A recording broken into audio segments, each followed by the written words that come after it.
தந்தை மகன் தூயாவியாரின் பெயராலே ஆமேன். ஆண்டவர் உங்களோடு இருப்பாராக, ஆன்மாவோடும் இருப்பாராக. தூய மத்தேயு எழுதிய பரிசுத்த நற்செய்தியின் வாசகம். ஆண்டவரை மாட்சி உமக்கே.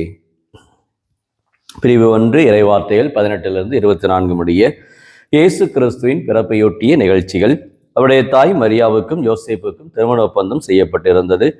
அவர்கள் கூடி வாழும் மரியா கருவுற்றது தெரிய வந்தது. மரியா தூய ஆவியால் கருவுற்றிருந்தார். மரியாவின் கணவர் யோசேப்பு நேர்மையாளர். அவர் மரியாவை நிகழ்ச்சிக்கு உள்ளாக்க விரும்பாமல் மறைவாக விலக்கிவிட திட்டமிட்டார்.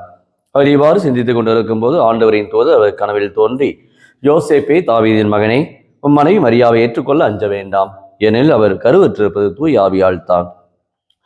மரியா ஒரு மகனை பெற்றெடுப்பார், அவருக்கு இயேசு என பெயரிடுவீர், ஏன் அவரது மக்களை அவருடைய பாவங்களிலிருந்து மீட்பார் என்றார். இதோ கன்னி கருவுற்று ஒரு ஆண்மகவை பெற்றெடுப்பார், அக்குழந்தைக்கு இம்மானுவேல் என பெயரிடுவர் என்று இறைவாக்கினர் வாயிலாக ஆண்டவர் உரைத்தது நிறைவேறவே இவையாவும் நிகழ்ந்தன. இம்மானுவேல் என்றால் கடவுள் நம்முடன் இருக்கிறார் என்பது பொருள். யோசேப்பு தூக்கத்திலிருந்து விழித்தெழுந்து ஆண்டவரின் தூதர் தமக்கு பணித்தவாறே தம் மனைவியை ஏற்றுக்கொண்டார். இது வாழ்வு தரும் கிறிஸ்துவின் நற்செய்தி. கிறிஸ்துவே உமக்கு புகழ். இயேசுவில் பிரியமான சகோதர சகோதரிகளே, தாயாம் திருவையானது இன்றைய நாளிலே 3ஆம் நூற்றாண்டிலே வாழ்ந்த புனித காசியான் என்ற புனிதரை நினைவு கூறுகின்றது. இவர் சிறு வயதிலேயே மிகுந்த தாகத்தோடும் மிகுந்த ஆற்றலோடும் இறை வாஞ்சையோடும் இறை விருப்பத்தை நிறைவேற்றுவதிலே தன் வாழ்நாளிலே செலவிட்டிருக்கின்றார். இவர் தப்பி ஓடி சென்று தன்னுடைய வாழ்நாளிலே குகையிலே மறைந்து வாழ்ந்து தியானித்து இறை அருளை இறை பிரசனத்தை உணர்ந்திருக்கின்றார். வரலாற்றில் என்ன சொல்லுகிறார்கள் என்று சொன்னால், புனித காசியான் தனக்கென்று தானே அந்த குகையை இவரே தயார் செய்தார் என்று சொல்லுகிறார்கள். அந்த அளவுக்கு அந்த 3ஆம் நூற்றாண்டிலே இவருடைய அந்த சிந்தனை, ஆன்மீக சிந்தனை,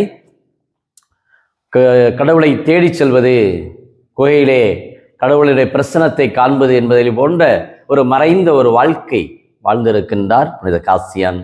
மிகுந்த ஜப வாஞ்சையோடும் ஜப ஆற்றலோடும் இந்த இறை அருளை இறை திருவுளத்தை ஒவ்வொரு நாளும் இவர் அந்த வாழ்விலே பெற்றிருக்கின்றார்.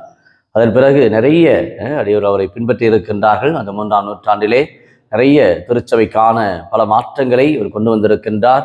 அந்த துறவர அந்த வாழ்விலே தன்னை ஐக்கியப்படுத்தியிருக்கின்றார். ஒரு துறவியாகவே அந்த எளிமையிலும் அந்த கீழ்ப்படிதலும் கடவுளுக்கு ஒரு உகந்தவராக வாழ்ந்திருக்கின்றார். அவர்தான் புனித காசியான். அவருடைய இந்த திருநாளிலே ஆண்டவரை போற்றுவோம்.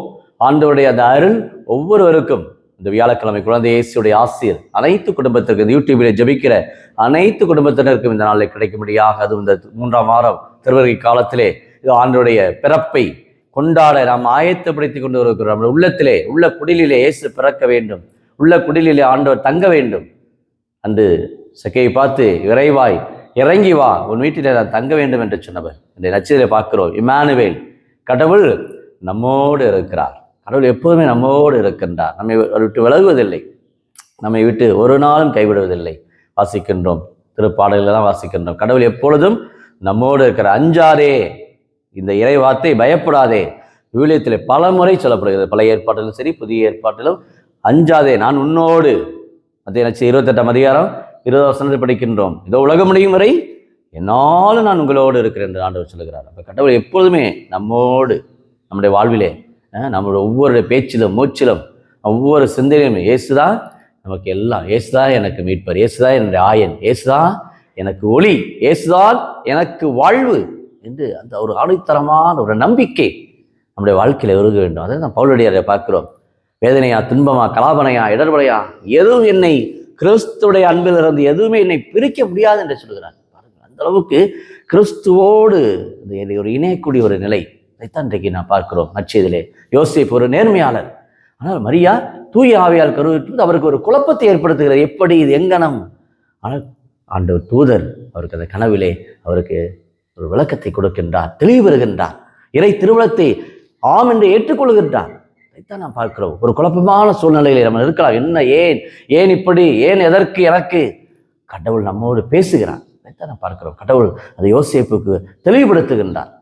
அவர் மறைவாக அன்னை மரியாதை விலக்கிவிட திட்டமிட்டார் என்று யூத சட்டத்தின்படி கல்லால் எரிந்து கொள்ளப்பட வேண்டும். ஆனால் யோசேப்பு ஒரு நேர்மையாளர், மறைவாக விலக்கிவிட திட்டமிடுகிறார். பாருங்கள், அதான் யோசேப்பு ஒரு குடும்ப தலைவர் இன்னைக்கு எப்படி இருக்க வேண்டும்? ஒரு குடும்ப தலைவி இன்றைக்கு எப்படி வாழ வேண்டும், அவங்களுடைய அந்த பரஸ்பர உறவு, ஒருவருக்கிடையே கொள்ளக்கூடிய அந்த அன்பு உறவு.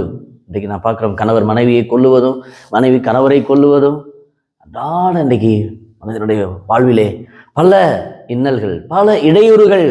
இன்றைக்கு மனிதனுடைய வாழ்க்கையில போராட்டங்கள், உளவியல் ரீதியான போராட்டங்கள், பொருளாதார ரீதியான போராட்டங்கள். இயேசு வருகிறார், ஆயத்தமாகும். இம்மானுவேல், கடவுள் இம்மானுவேல் இதை பிறக்கின்றார். கடவுள் நம்மோடு, இந்த நம்பிக்கை, இயேசு என்னோடு இருக்கிறார், இயேசு என்னிலே வாழ்கின்றார் என்ற அந்த ஒரு நம்பிக்கை உணர்வை இன்றைய நாளிலே புனித காசியான் அந்த குகையிலே தனிப்பட்ட விதத்திலே ஒரு துறவியாகவே வாழ்ந்து மரித்திருக்கிறார். பாருங்கள் எந்த அளவுக்கு ஒரு தனிமையான அந்த வாழ்வு, எளிமை, தாழ்ச்சி, கீழ்ப்படுதல் போன்ற அந்த நற்பண்புகள் அதான் அவரை உயர்த்தியது. யோசேப்பை பார்க்கிறோம், அந்த எளிமை, தாழ்ச்சி, கீழ்ப்படிதல்.